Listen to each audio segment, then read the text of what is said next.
Bonjour à tous et bienvenue sur Web Market School, l'école en ligne du SEA Data Driven. Je m'appelle Thomas Mouflard, je suis le fondateur de Web Market School.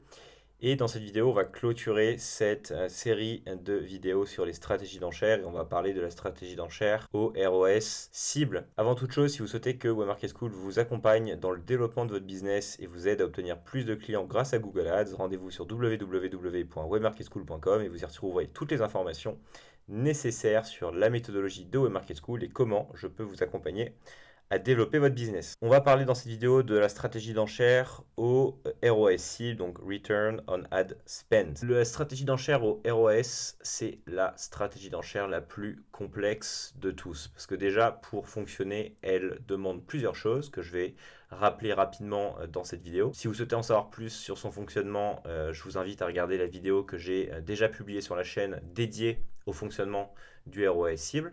Et ensuite, on va parler de l'optimisation de vos campagnes lorsque ces dernières sont pilotées en ROS. Alors en préambule, il y aurait beaucoup de choses à dire sur la stratégie d'enchère au ROS et je vais couvrir vraiment l'essentiel dans cette vidéo pour pas en faire une vidéo trop complexe puisqu'il y a énormément de variables à prendre en compte sur cette stratégie et je ne veux pas rentrer trop dans la complexité des algorithmes de Google lorsqu'il s'agit du ROS. Déjà, rapidement sur les prérequis. Il faut que vous ayez des conversions sur lesquelles vous avez une valeur attribuée à ces dernières. Sans ça, oubliez le ROS cible. La deuxième chose, c'est qu'il vous faut un gros volume de données. Pour que vous ayez une stratégie d'enchère au ROS qui fonctionne, visez au minimum du minimum 100 conversions par mois sur votre compte. Troisièmement, c'est une stratégie d'enchère qui est extrêmement sensible, encore plus que le maximiser les conversions et CPA cible. Donc lorsqu'il s'agit de changer des paramètres. Et donc, c'est une stratégie d'enchère qui, en termes de scalabilité et de pérennité de votre business, est souvent compliquée à mener sur du long terme. Donc, il faut l'avoir en tête lorsque vous utilisez cette stratégie d'enchère au ROS. La contrepartie de ça, c'est que quand elle fonctionne extrêmement bien et elle vous permet d'atteindre des niveaux de profitabilité super intéressants. Et donc, évidemment, c'est une stratégie d'enchère que je vous encourage à utiliser. C'est vraiment la meilleure de toutes quand elle fonctionne. Ça, c'est une évidence. Donc, pour parler de la stratégie d'enchère au ROS, on va prendre une campagne de Smart Display, sachant que vous pouvez utiliser pour vos campagnes search, vos campagnes shopping, vos campagnes display classiques. Mais là, j'ai décidé de parler de Smart Display pour parler du ROS cible, parce que ce sera le plus simple et c'est là où il y aura le moins de variables à prendre en compte, qui permettra déjà de bien comprendre comment vous pouvez optimiser cette campagne. En préambule, déjà, si vous faites du Smart Display, je vous encourage vraiment à essayer au maximum d'utiliser le ROS cible lorsque vous pouvez.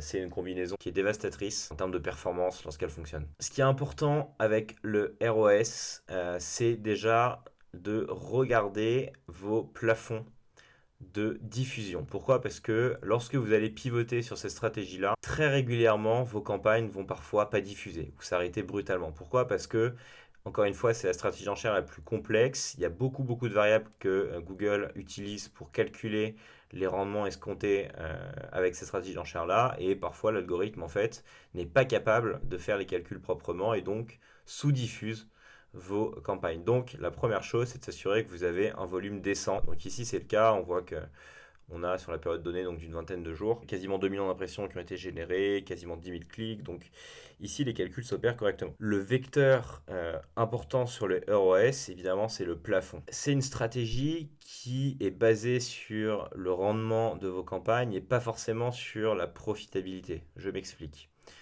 Vous pouvez très bien avoir des rendements qui atteignent 2000%, mais parce que vous avez fait une conversion avec un seul clic, le clic vous a coûté 1 centime et il vous a rapporté 200 euros. Pourtant, ici vous avez gagné du coup 199,99 euros. Mais si par exemple vous aviez eu un rendement de 110%, mais que vous aviez fait 100 000 conversions, vous comprenez que vos profits finaux sont beaucoup plus élevés que dans le cas où vous avez fait une conversion avec un rendement de 1000%. C'est toute une question de compromis entre le plafond que vous êtes prêt à avoir et finalement la profitabilité escomptée. Donc il y a deux choses extrêmement importantes lorsque vous pilotez votre campagne au ROS cible et qu'il faut absolument que vous gardiez sous contrôle.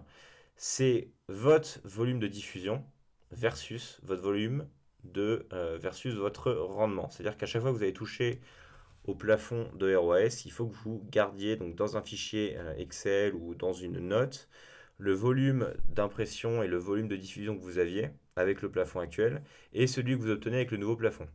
Parce que souvent, le moindre changement de variable va soit vous faire surdiffuser, soit vous faire sous-diffuser et complètement changer la donne de cette stratégie. Première chose à bien regarder, c'est vraiment le volume de diffusion, évidemment le volume de conversion.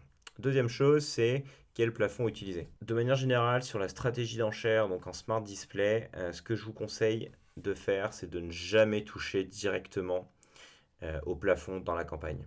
C'est super important. Pourquoi? Parce que comme j'ai expliqué, c'est une stratégie d'enchère qui est extrêmement sensible. Et pour le coup, la règle des 10% de changement de variable qu'on peut avoir sur le CPA cible ou maximiser les conversions ne fonctionne pas avec le ROAS. Donc à chaque fois qu'en fait vous voulez faire des tests de plafond, on ne touche jamais au plafond directement dans la campagne. On va aller créer donc des campagnes tests. On va prendre en fait notre campagne de Smart Display et on va venir faire des tests de plafond. Donc par exemple ici on avait un plafond à 175%, on a vu que notre rendement de la campagne était à 180. Donc imaginons qu'on veuille faire passer cette campagne-là à 190%. On va venir créer un test de cette campagne-là où on va donc créer un brouillon. On va venir au niveau des ad groups. On va passer cette fois-ci le plafond à 190%. Tac. Et on va lancer le test en parallèle. De cette manière-là, on va avoir donc notre stratégie d'enchère au ROAS cible de contrôle qui reste à 175% et notre nouvelle stratégie d'enchère avec notre nouveau plafond qui, lui, est à 190%. Et donc, on va laisser tourner cette campagne pendant 1, 2, 3 semaines avec les deux différents plafonds et on va voir si, avec un plafond de 190%, on arrive à garder un volume de conversion suffisamment intéressant et à atteindre notre rendement escompté. Donc ça, c'est vraiment la manière de optimiser vos campagnes lorsque vous pilotez cette dernière en ROAS cible. Donc vraiment, surtout, vous ne changez jamais votre plafond directement dans la campagne. C'est le meilleur moyen, entre guillemets, de tout casser. La deuxième variable la plus importante de cette campagne-là, c'est le budget. Même chose que pour maximiser les conversions, c'est pas parce que vous doublez votre budget que vous allez avoir le même plafond de rendement, ça serait trop beau.